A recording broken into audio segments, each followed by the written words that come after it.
For years, productivity meant doing more, faster, and for longer. Packed schedules, aggressive goals, and endless work days were normalized as signs of success. But by 2025, this model began to lose strength. In its place, a more human and sustainable approach is emerging: gentle productivity. A way of working that respects the limits of the body, the mind, and each person's natural energy cycles. Gentle productivity is not laziness nor low performance. It is a philosophy that understands that real productivity depends on well being. It encourages working with intention instead of self punishment, replacing the logic of exhaustion with the logic of consistency. Instead of asking, how can I produce more? The question becomes, how can I produce in a way that doesn't destroy me?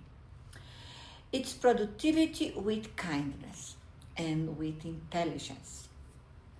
Three major forces explain the rise of gentle productivity. One, collective burnout. Burnout is no longer an exception, it has become a statistic. People are tired of living at the edge. Two, a new relationship with work. Post pandemic life accelerated the desire for balance, flexibility, and mental health. Three, awareness of energy cycles. More people now understand that focus, creativity, and motivation are not constant, they come in waves. Gentle productivity emerges as a response to this reality. It recognizes that no one performs well under continuous pressure, and that respecting your own rhythm doesn't reduce results, it improves them. This approach is built on simple but transformative practices.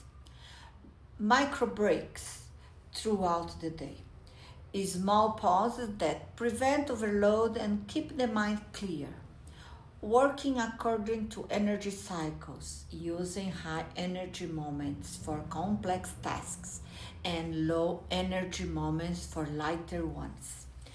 Realistic and flexible goals, objectives that fit into life instead of crushing it. Opening and closing ritual, this is important. Starting and ending the day with intention, not on autopilot.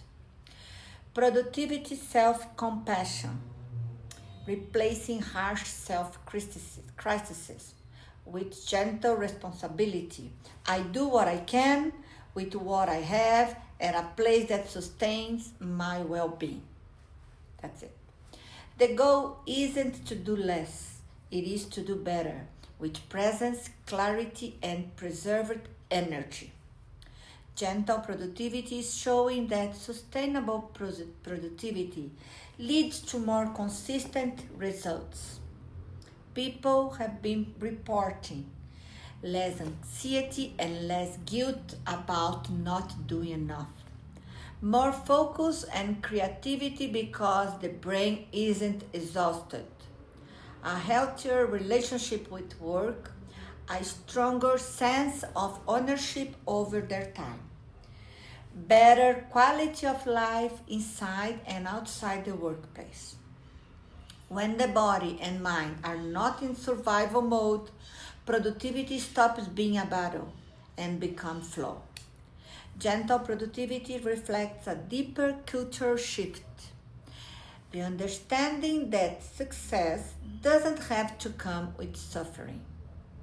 As the world accelerates, the desire for more human rhythms grows, for work that respects limits and for lives that don't collapse under pressure. The productivity of the future is gentle, and precisely because of that, it's more effective. Gentle productivity reminds us that working well isn't about running non-stop. It is about knowing when to accelerate, when to pause, when to breathe. It's about building a life where results and well being walk side by side. Because productivity that costs our health isn't productivity, it's depletion. What do you think? Tell me.